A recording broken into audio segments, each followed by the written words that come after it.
The sports car sat in my parents' driveway, its crimson paint screaming under the afternoon sun. From my Honda, I watched it gleam like a wound. My grip on the steering wheel was a white knuckle lock. Sydney danced around the hood, her squeals of delight slicing through the quiet street. She moved like a lottery winner. My lottery. My money. My name is Sophie, and my little sister had just parked my future in front of our childhood home. Isn't she a beauty? Sydney crooned, stroking the fender as I got out. My work clothes felt like a second skin after a 12-hour shift at the firm. The salesman basically handed me the keys. A total steal. My phone buzzed in my pocket, another alert, the third in an hour. I'd been ignoring them, clinging to the hope of a banking error. Sydney, I said, forcing my voice level. Where did a steal like this come from? She flicked her hair, a perfect replica of our mother's. Ugh, don't start. Mom and Dad helped. Right, guys? My parents materialized from the front door, champagne flutes in hand.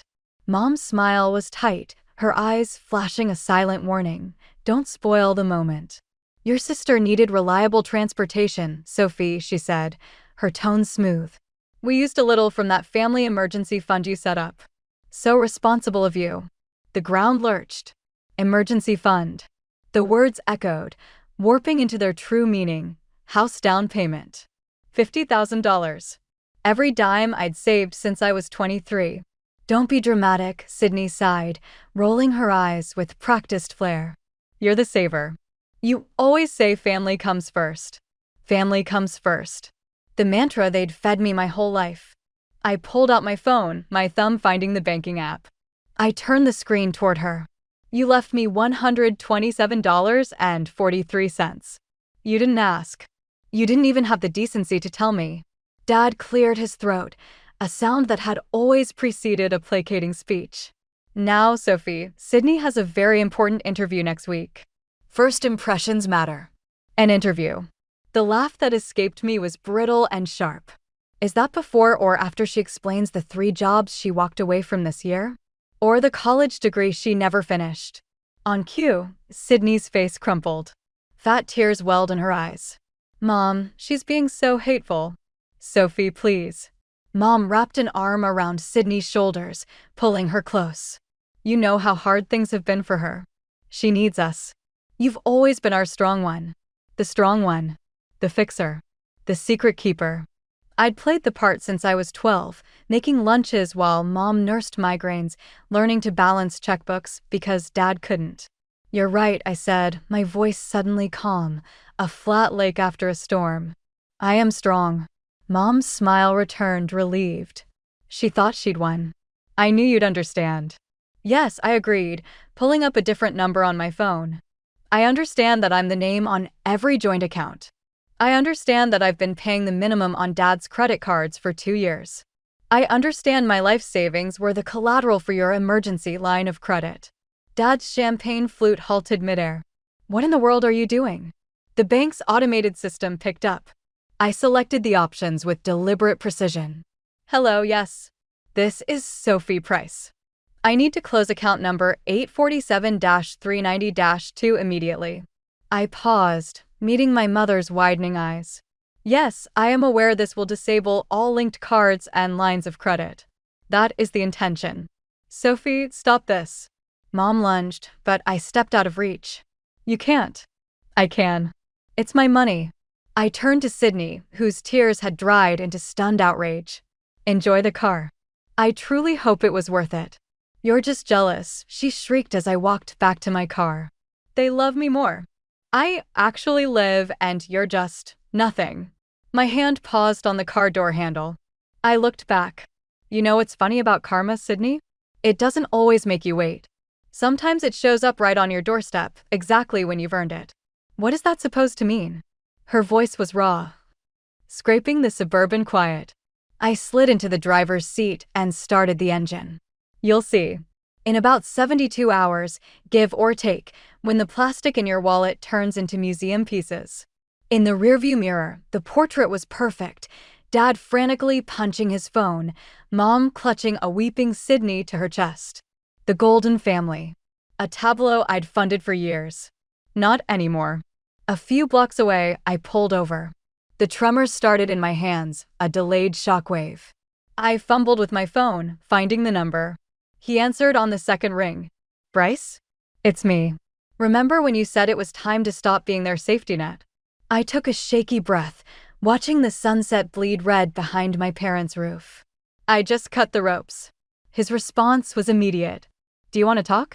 I'm buying. Yeah. And Bryce? I stared at the fading glint of crimson in the distance. Bring your laptop. We have work to do. I drove away as the light died, leaving the golden girl and her glass kingdom behind. They say revenge is best served cold. Mine was just coming out of the freezer. The dominoes will start falling in about 3 days, Bryce said, turning his laptop to face me in the dim bar light. That's how long for the bank to process the full closure and for the links to snap.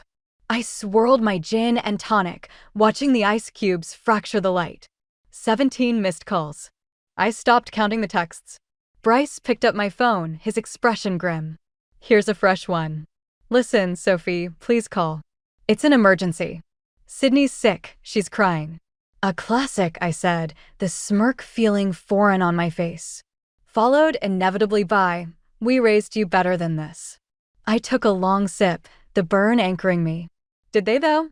What they raised was a stand-in. The one who made Sydney's lunches at 12 because mom was resting. The one who balanced dad's checkbook at 13 because the numbers gave him a headache. The one who picked a state school because Sydney needed braces and my college fund was the closest liquid asset. Bryce's fingers flew across his keyboard. It wasn't just the down payment, sophomore look. He angled the screen.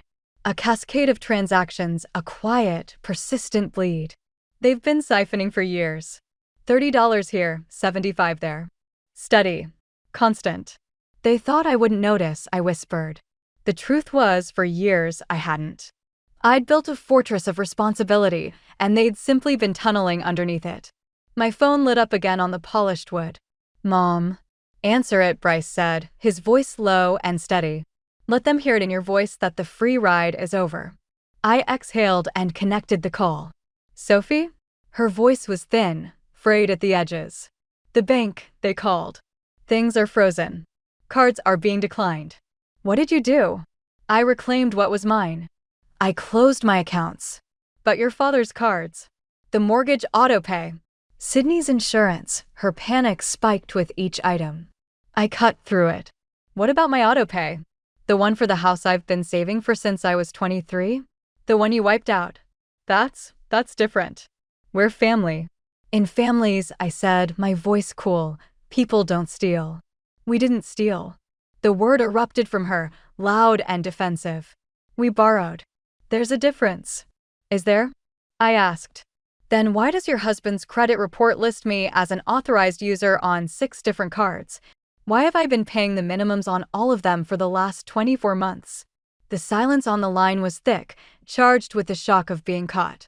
When she spoke again, it was a strained murmur, the voice she used for secrets. Sophie, please, just come to the house. We can talk about this. We can fix it. Sure, Mom, I said, draining my glass. I'll be there in 20. I ended the call. Bryce stared at me. You're actually going back there? I need to see it, I said, standing and slinging my bag over my shoulder. I need to see the crack in their perfect world. You driving? The scene in the living room was a study in distress. Sydney was curled on the sofa, her face a tragic mess of smeared mascara. Dad prowled by the bay window, his phone clenched in his hand like a failed lifeline. It's a temporary glitch, he declared, hanging up and jamming the phone into his pocket. The bank said something about cross-collateralization. It'll be sorted by Friday. Cross-collateralized with my savings account, I clarified, settling into my father's armchair. I crossed my legs, a picture of calm. The one that funded Sydney's midlife crisis on wheels. This isn't a joke. Sydney wailed, uncurling. They can take it. The embarrassment, I mused. It must be similar to telling a realtor your dream house just evaporated. Or realizing your family has been treating you like a walking, talking line of credit. Mom stepped forward, her hands twisting together. We never wanted to hurt you. You have to understand, It's been so difficult since your father took early retirement. At 55, I finished. With no safety net. Against my explicit advice. My father's neck flushed a deep, mottled red. Now you listen to me, he began, pointing a finger. No, I stood, cutting him off. My voice didn't rise, but it filled the room. You listen.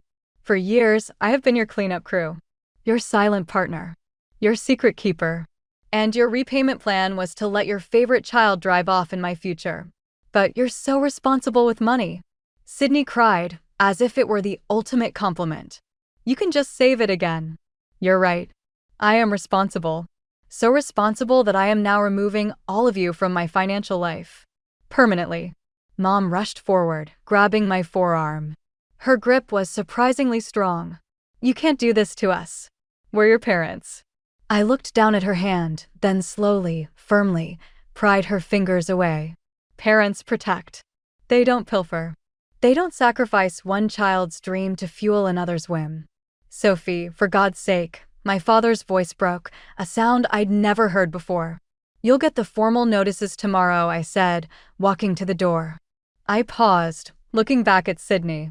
I'd parked that thing deep in the garage tonight. Repossession agents aren't known for their discretion. I closed the front door on the sound of my mother's weeping. Bryce had the car idling at the curb. You okay? He asked as I slid in. Through the living room window, I saw my mom's silhouette, phone already pressed to her ear, doubtless calling my aunt, the next potential port in their storm. I turned away, facing the road ahead. No, I said, the word clean and honest in the quiet car. But I will be. For the first time, I'm sure of it. Deployment at your 6 o'clock, Bryce announced, his voice dry as he peered through my apartment window blinds. Mom Unit is in the vehicle, appearing distraught. Sydney Unit is conducting a door-to-door buzzer campaign. I didn't look up from my laptop screen, where columns of numbers told a truer story than any family photo ever could. Day 3. The building manager left a note. The neighbors are developing a unified theory about who let the circus into our quiet building. My phone lit up with a fresh text. Sydney, you're tearing this family apart. They seem to be handling the demolition just fine on their own, said a voice from the kitchen. Eliza, my friend and, more importantly now, my realtor, walked in with 2 mugs of coffee. She placed one in front of me. Also, a little visual aid for your records. The repo men came for the Crimson Chariot this morning. She handed me her phone. On the screen, a high-definition spectacle unfolded. Sydney, face contorted, screaming at 2 impassive repo agents as they hooked her gleaming sports car to their truck. My mother fluttered around them, a human shield in a cardigan, while my father waved a fistful of papers like outdated surrender flags. Speaking of papers, I said, pushing her phone back and pulling up a scanned document on my laptop. I found these in the safe deposit box they always said was for important family documents. Forged loan applications. My signature, but not my hand. Straight up identity theft. Eliza let out a low whistle. Okay. So we've moved from garden variety financial leeching to felony territory. Karma brought a +1. The intercom buzzed, a harsh, insistent sound. Then Sydney's voice, distorted by the cheap speaker but dripping with venom. I know you're up there, Sophie. You can't hide forever. Watch me, I muttered, my fingers pausing over the keyboard. But Eliza was already marching to the wall unit. She slammed the talk button. Listen up. You spoiled little gremlin, she barked, her voice crisp and clear in the quiet apartment. Your personal ATM is permanently out of order. The only thing you should be applying for is a job application. Though, given the circumstances, a lawyer might be a smart simultaneous move. Bryce coughed, nearly spitting out his coffee. Direct. I like it. Someone needed to translate, Eliza said, turning back to me. Back to business. Have you filed the police report for the identity theft? Appointment is tomorrow at 9, I said, clicking through the damning evidence. They didn't just borrow. They fabricated a whole financial doppelganger of me. The buzzer erupted again, a sustained, angry drone. Now 2 voices tangled over the speaker, my mother's pleading tone woven with Sydney's shrill demands. That's it, Eliza snapped, grabbing her purse. I'm calling the police. This isn't a family discussion. It's a siege. Wait. I stood up, a strange calm settling over me. I'll deliver the message in person. The elevator ride down felt endless, my heart a frantic drum against my ribs. But when the doors opened to the lobby, my steps were steady. I pushed through the glass doors. They were there, a portrait of manufactured desperation. Sydney stood coiled, her face a mask of smudged makeup and real fury. Mom lurked just behind, wringing her hands. Sydney shoved the door wider as I opened it. Do you have any idea what you've done? Everything's frozen. Dad is talking to lawyers. They're saying fraud. A natural consequence, I replied, my voice even, of submitting forged financial documents. We didn't forge anything. My mother cut in, her eyes wide with a performance of innocence. We just listed you as a cosigner for a little help. You've always helped before. Something crystalline and final shattered inside me. Helped. The word came out quiet, dangerous. You mean like when I was 14, playing mother because you were too overwhelmed to get your own daughter to school? Or when I waited tables and graded papers until 2 a.m. to pay my tuition, while Sydney flitted from one major to another on my dime? Was that help? It's not fair. Sydney wailed, the eternal refrain. You're just jealous. Jealous of what? I asked, genuinely curious. That I was the practice child? The draft? They can keep their preferential love. I'm done subsidizing it. Please, Sophie. My mother reached out, her cold fingers closing around my wrist. We can fix this. Just talk to the bank. Tell them it was a misunderstanding. I peeled her hand off, finger by finger. Like the misunderstanding when you redirected my birthday check from Grandma to Sydney's ballet recital costume? Or the confusion when Dad's business trip to Miami showed up on my credit card statement during Sydney's spring break? Those weren't mistakes. That was the training program. My entire life has been one long test of my limits. Well, I'm turning in my paper. It's blank. Sydney's face truly crumpled then, not for show, but from a dawning, terrifying realization. But you're my sister. You're supposed to protect me. I did, I said, the words falling like stones. For 29 years. My term of service is over. At that moment, a police cruiser slid to the curb. Eliza emerged from her car, pointing toward us. An officer approached, his posture all business. Miss? We received a complaint about a harassment situation. Them, Eliza said, her gesture unambiguous. They've been stalking and harassing my friend at her residence for days. My mother's face went ashen. Sophie, you wouldn't. I already did. I took a step back into the building's foyer. And if you're found on this property again, I will personally ensure it's added to the identity theft affidavit I'm filing tomorrow morning. The officer's head swiveled from me to my mother. Identity theft? His demeanor shifted, hardened. Ma'am, you and your daughter need to vacate this property immediately. Now. I stood behind the glass lobby doors, a silent spectator. The officer ushered them toward their car. Sydney turned, and her gaze locked with mine, a torrent of pure, unadulterated hate, underpinned by a new, primal fear. My mother never looked back. Upstairs, the apartment was quiet. Bryce and Eliza had fresh mugs waiting. The perimeter is clear, Bryce said. For now. I sank onto the sofa, the adrenaline receding, leaving a hollow exhaustion. Maybe not for good, but for now. You know what they say, Eliza murmured, settling beside me. The best revenge is living well. No, I corrected, a faint, real smile touching my lips for the first time in days. The best revenge is buying the dream house. The one with the garden and the natural light. The one I get to live in. I met her eyes. Turns out, not funding 4 other people does wonders for a mortgage pre-approval.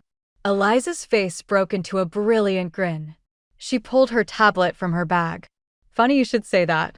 I might have just listed the perfect candidate. Show me, I said, and for the first time, the future on a screen looked like my own. The glow from Bryce's laptop was the only light in my kitchen, painting our tired faces a spectral blue. It was well past midnight, the silence broken only by the rustle of paper and the hum of the computer. We were archaeologists of my own financial ruin, sifting through the digital strata of betrayal. Sophie, Bryce said, his voice hushed with a kind of horrified awe. You need to see this. I followed a ghost. He turned the screen. A cascade of transactions, a pattern so subtle I'd missed it for years. See these monthly outflows? $50 here, $100 there. They look like subscriptions, minor fees. But they all funnel into a shadow account. For 3 years. Steady as a heartbeat. I leaned closer, my stomach turning to ice. That's not possible. I audit my statements. Every line. It's the old joint account, he said, pulling up another window. The one you and your mom opened when you started college, for emergencies. You stopped using it. You forgot. They didn't. His fingers flew, mapping the hidden pipeline. They kept it active. A secret siphon straight from your main accounts. My phone buzzed on the table, a violent shudder against the wood. A text from Sydney illuminated the dimness. Dad's having chest pains. Thanks to you. Hope you're happy. Period. Ignore it, Bryce muttered, his eyes locked on the screen. Then he went very still. Wait. Oh, Sophie. Look at this. The diagram on his screen expanded, a sprawling, intricate web. Dozens of lines, all originating from my accounts, branching out to pay off store cards, luxury subscriptions, salon bills, and finally, converging on Sydney's lifestyle and my parents' escalating debt. He ran a formula. The total glowed at the bottom of the screen. $312,000, he read aloud, the number hanging in the air like a verdict. Approximated, over the last 8 years. Not just the down payment. A lifetime of leakage. The room tilted. I gripped the edge of the table, my knuckles white. That can't be. The math is merciless, he said quietly, opening another tab. And it gets worse. This is the loan agreement for Sydney's car. Your name is right here, as co-signer. I never saw that document. I never signed it. Which makes it forgery. Material fraud. A sharp knock at the door made us both flinch. I looked through the peephole to see Eliza, her face grim in the hallway light, clutching a manila envelope. She burst in without a greeting. I did a deep title search on the Maple Street property. The one with the sunroom you loved. She slapped the envelope on the table. Your parents refinanced their mortgage last Tuesday. Guess who's listed as a cosigner? I didn't need to look. The cold certainty was already in my veins. I pulled out the paper. There it was again, the clumsy imitation of my signature, the one they'd perfected over years of permission slips and school forms. They're circling the drain, Bryce said, staring at the fresh forgery. And they're trying to pull you down with them to keep their heads above water. Before I could respond, my phone rang. Garrett, my boss. At 1:17 a.m. Sophie, I apologize for the hour, he said, his voice gravelly with sleep and concern. But I just had a very unusual HR alert. Your sister, Sydney, applied for the junior analyst position. She listed you as her primary reference. My blood went cold. What did she claim? A finance degree from state and 3 years at a firm that, upon a 2-minute check, doesn't seem to exist. He paused. She used your employee ID and my name to try and validate her experience. Sophie, is there something going on I should know about? I closed my eyes. The last bastion of my separate life was being breached. Garrett, yes. I need to explain. It's not just a family spat. It's criminal. 20 minutes later, I hung up. The kitchen was preternaturally quiet. He's giving me the day, I said. Told me to handle what I need to handle. Good, Bryce said, his focus returning to his digital excavation. Because the rabbit hole goes deeper. Remember the Briarwood Academy? Sydney's senior year Renaissance school. The full-ride scholarship she miraculously got, I recalled, the memory now curdling. There was no scholarship, he stated, pulling up a scanned tuition agreement. There was a guarantor. You. Automatic payments, drawn monthly from the forgotten joint account. For 6 years. You paid for her private school, sophomore. Every single term. The anger that rose was clean and sharp, scouring away the last remnants of guilt. The just-in-case account, I whispered, the phrase now obscene. Their entire existence was my just-in-case. Eliza shook her head, a mix of disgust and pity. She wasn't just the golden child. She was a luxury item they bought with your sweat. My phone buzzed again. A group text to me, Bryce and Eliza, a desperate widening of the net. From Mom, Sophie, your father is in the emergency room. His blood pressure is dangerously high. Please, we need you. Eliza snatched the phone from my hand. Do not engage. This is a classic manipulation tactic. They're playing the only card they have left, your conscience. I know, I said, the words thin. But my body betrayed me, pacing the worn kitchen floor. But what if? What if it's true this time? Then it is a direct result of the pressure they put on themselves, Bryce said, his voice unyielding. They chose this path. Every forged signature, every lie, was a step toward this moment. Another text, Sydney alone this time. If he dies, it's your fault. I will hate you forever. Period.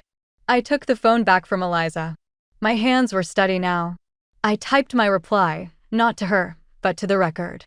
If his health fails, it is the consequence of the life you all built on forgeries and theft.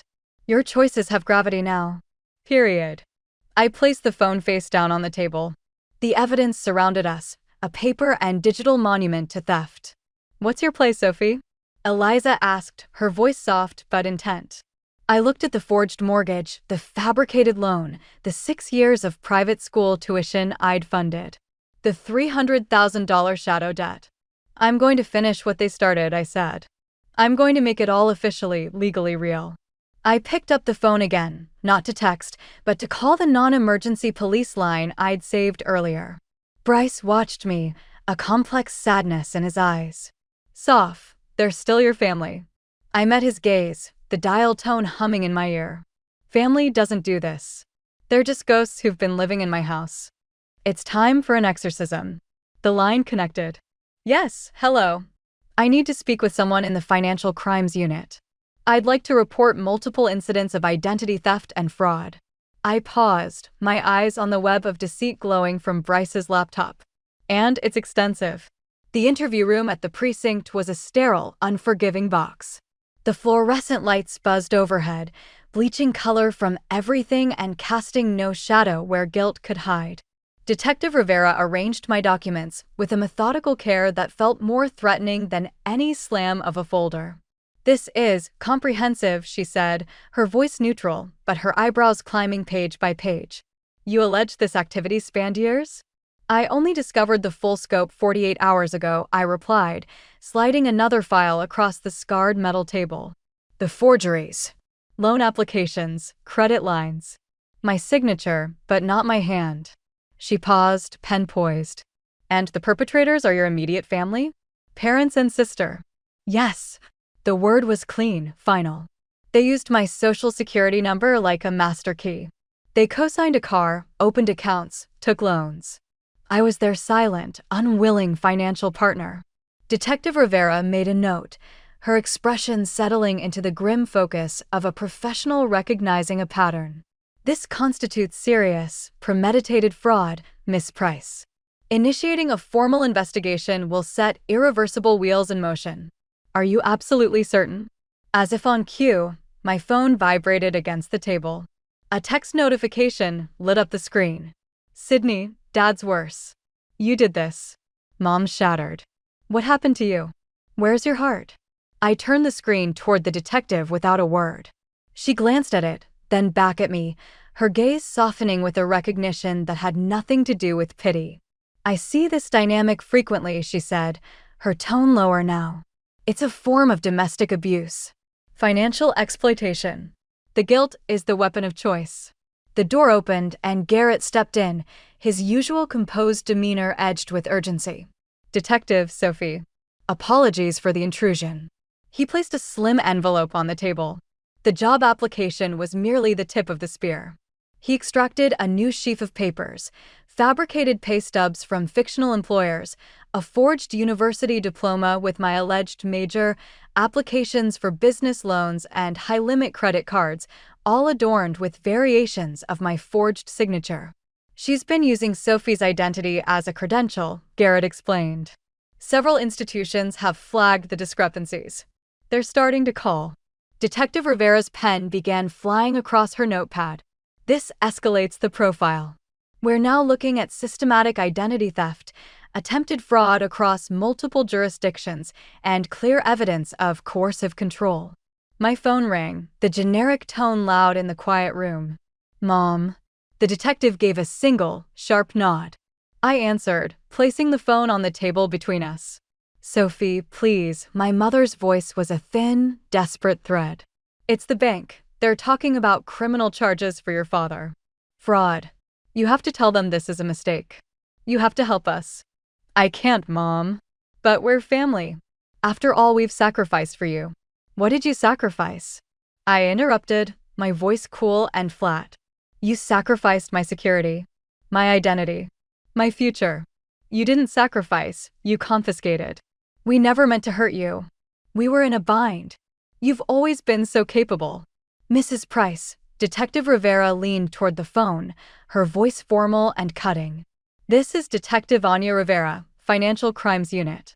I strongly advise you to terminate this call and contact an attorney." There was a sharp, staticky gasp, then dead silence. Rivera sat back. That should clarify the new rules of engagement. She gathered the sprawling documents into a neat pile.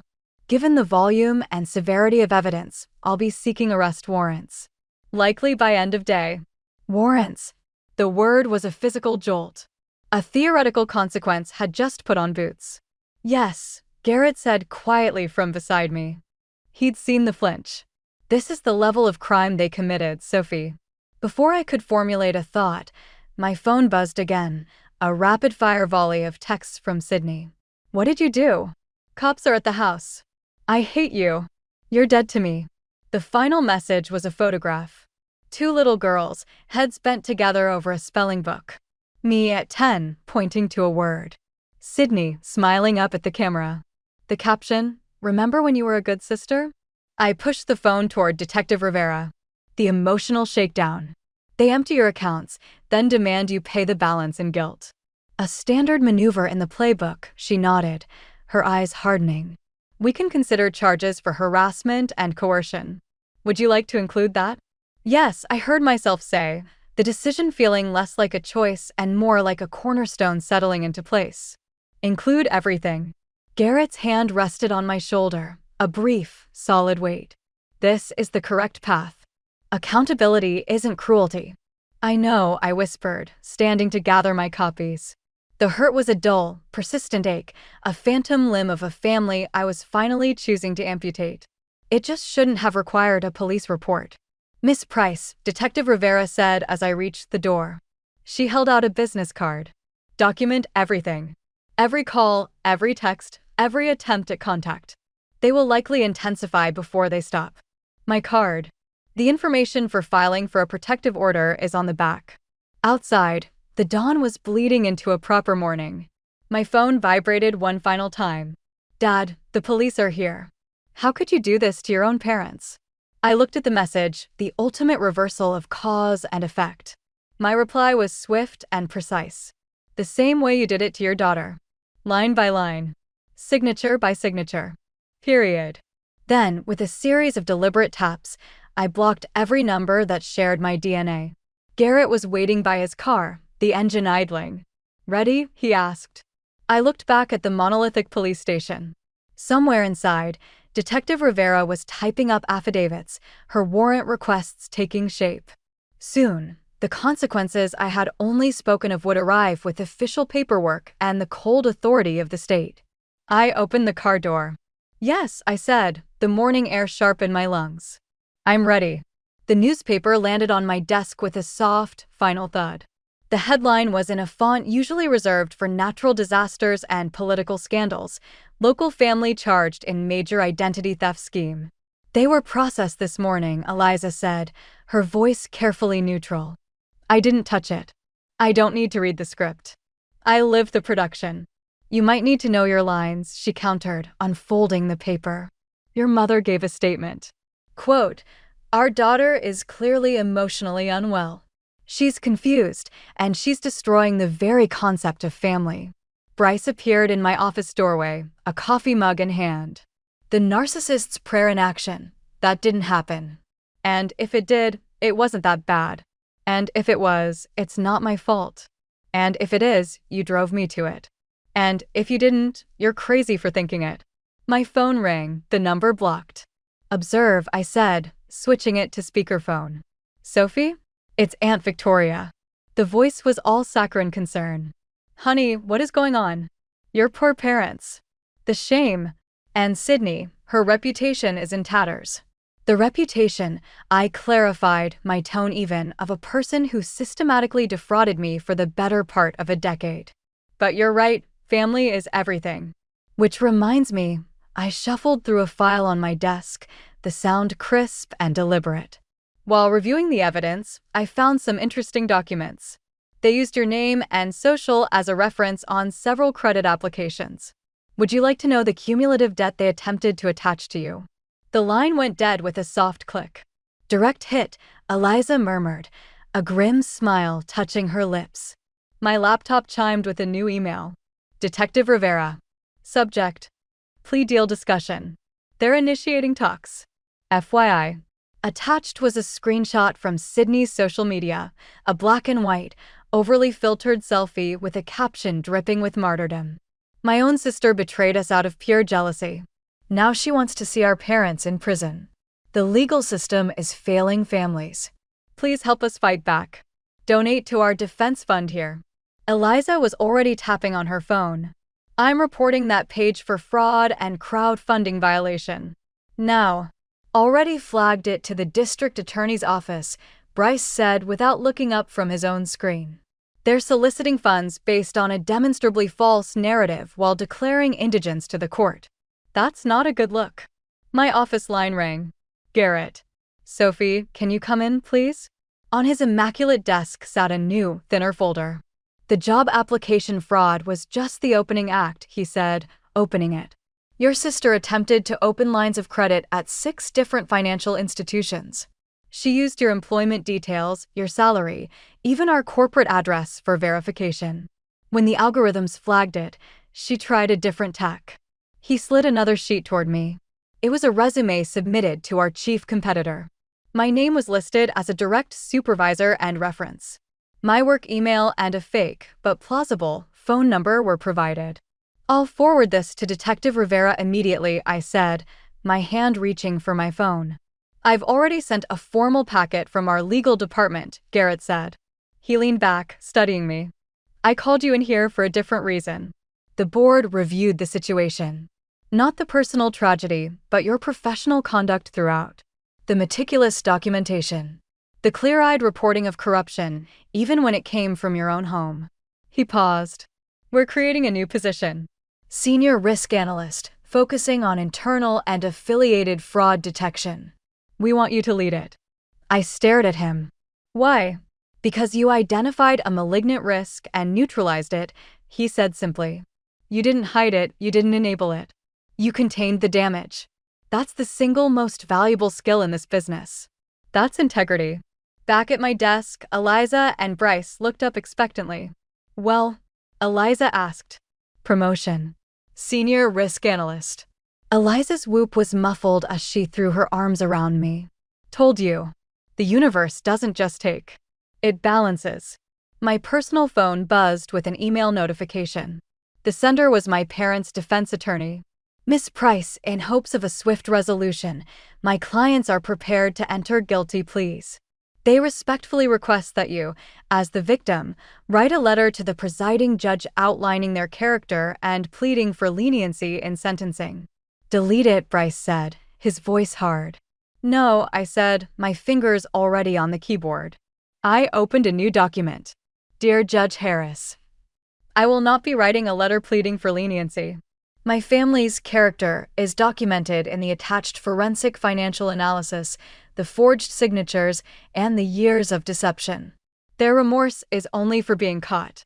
Any leniency granted would be a direct insult to the justice you are tasked to uphold. Sincerely, Sophie Price. But that wasn't enough. I closed the email and opened a fresh, formal document.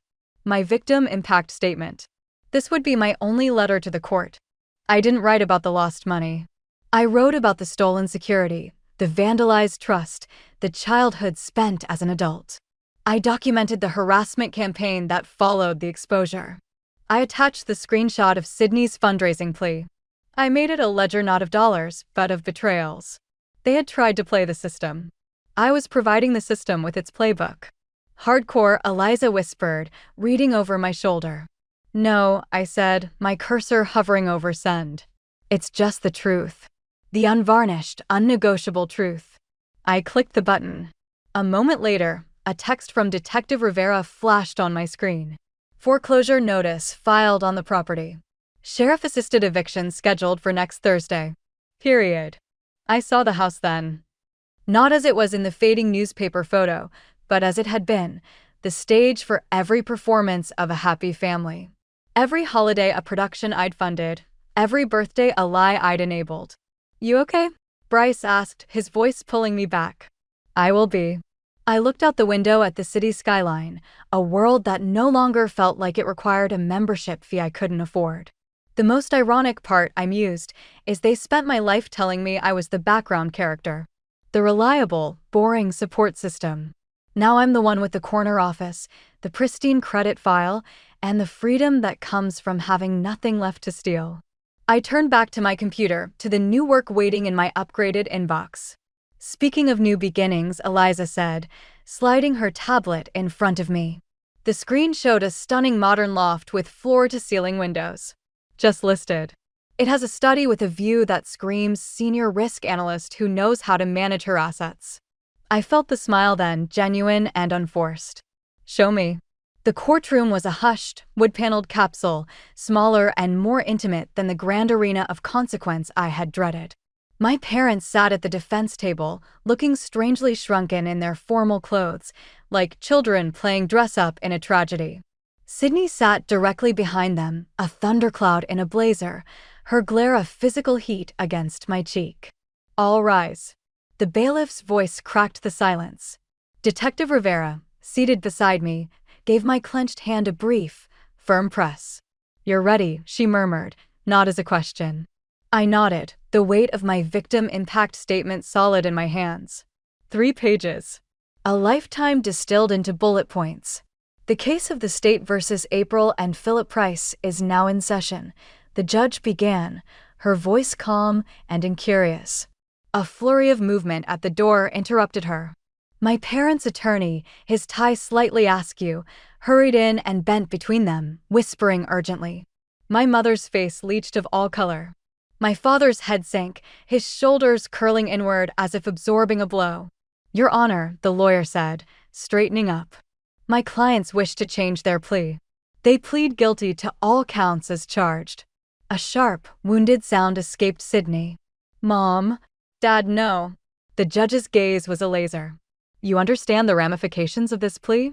You waive your right to a trial, to confront witnesses, to appeal on these facts. My father's voice was a dry leaf scraping stone. We understand, Your Honor. Very well. Before I move to sentencing, the court will hear from the victim. Miss Price. I rose. The walk to the polished wooden podium felt endless, the eyes of the room heavy upon me. My papers trembled, a faint rustle the only sound. Your Honor, I started, my voice finding its anchor. The financial summary is entered into evidence. The number is staggering. But the greater theft cannot be quantified. It was the theft of trust. Of safety. I glanced at my mother, who was now crying silent, perfect tears. For years, the words "I love you" were the signature on a withdrawal slip. Family First was the PIN code to my security. That's a lie. Sydney erupted from her seat. Miss Price, the judge snapped, her gavel hitting the block with a crack. You are not a party to this plea. One more outburst and you will be removed. Proceed, Miss Price. I turned my eyes back to my parents. You taught me family was about sacrifice. I learned, too late, that it was only ever about my sacrifice. You wanted a foundation that would bear infinite weight and never crack. I was that foundation. Sophie, please, my mother whispered, her hand stretching across the void between the tables. We can still fix this. There's nothing to fix, Mom. Only consequences to face. You aren't remorseful for the actions. You're remorseful for the accountability. The judge cleared her throat. Taking the guilty pleas and the nature of these sustained, exploitative crimes into account, I am prepared to sentence. Your Honor. My father lurched to his feet, his chair screeching. Please. We did it for our daughter. We were trying to protect our child. The room held its breath. I didn't turn. I spoke to the judge, my voice clear in the quiet. Which daughter, Your Honor? The one you defrauded, or the one you defrauded for?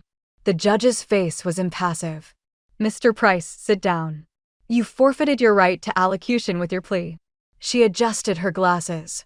For the crimes of grand theft, identity fraud, and financial exploitation of a family member, I sentence you each to a term of 5 years in state prison. You will be eligible for parole after serving 20 months. Furthermore, you are jointly ordered to provide full financial restitution to the victim, Sophie Price, as outlined in the forensic report. Sydney's scream was raw animal. This is your fault, Sophie. I hate you. The judge turned a weary gaze on her. Ms. Sydney Price, your trial on multiple counts of fraud and identity theft commences next Monday. I suggest you conserve your energy for your own defense. Outside, the sunlight was jarring. A scrum of reporters surged forward, microphones pointed like weapons. Eliza and Bryce moved in, flanking me, a human barrier. Miss Price, how does it feel to send your own parents to prison? I stopped and looked directly at the reporter. I didn't sentence them.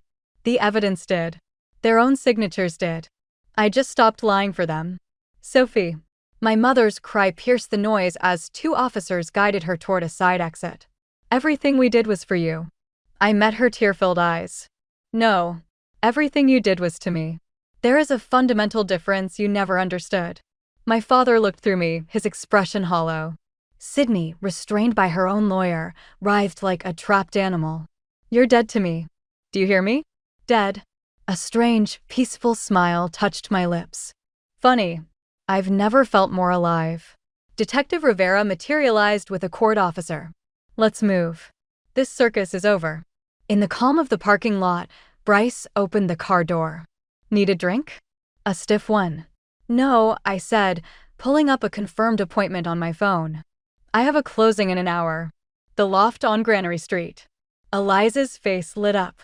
With the rooftop terrace? That's the one. The symmetry was not lost on me. It appears the scales have a sense of poetic timing. Sophie. Sydney came running, heels clicking erratically on the asphalt, her lawyer chasing behind. You can't do this. Where are they supposed to go when they get out? I paused, one hand on the car door. That is no longer my concern. I pulled out my phone, making a show of dialing. I hear the big box stores are always hiring for greeters. They should start applying now. The background check might take a while. As we pulled away, I watched in the side mirror. My parents, looking frail and confused, were being helped into the caged rear compartment of a county transport van. Sydney stood alone on the courthouse steps, a solitary, crumbling statue, screaming into her cell phone. You okay? Bryce asked, his voice gentle. I looked forward, through the windshield, toward the city and the new keys that would be in my hand by afternoon. I felt the immense, terrifying weight lift, not with a bang, but with a sigh that seemed to come from my very bones. You know, I said, the truth of it filling the car. For the first time, I am perfectly, completely okay. He smiled, reading my certainty. Because the past is finally in the past. Because the future is finally mine. I nodded toward the road ahead. Let's go home. Bryce set the final cardboard box down on the wide, sun-warmed expanse of the kitchen island with a soft, final thud. A comma of dust motes danced in the brilliant afternoon light streaming through the wall of windows. I placed my palm flat on the cool granite, feeling the solid reality of it thrum up through my bones. All mine, I said, the words a quiet bow in the empty, promising space. Every square inch. No ghosts in the deed. Oh, it absolutely calls for this, Eliza announced, her voice echoing slightly in the unfurnished room as she strode in. A bottle of champagne held aloft like a torch. Proper christening. First night in the Fortress of Solitude. Well, solitude plus us. She was working the foil off the cork when my phone, discarded on the counter, buzzed with a news notification. The headline flashed briefly on the darkened screen. Sydney Price receives 3-year sentence in identity fraud case. Eliza's hand shot out, snatching the phone and flipping it face down without breaking her rhythm with the bottle. Nope. Not here. This air is for new things only. Yeah, I agreed, the word lighter than I expected. I accepted the flute she filled. Tiny constellations of bubbles spiraled upward. I let my gaze travel over the raw space waiting for my choices, over Bryce leaning against the frame of the doorway to the terrace, over Eliza's triumphant smile. This life. This quiet, sturdy, honest life. I had built it. No one had skimmed a tax from its foundation.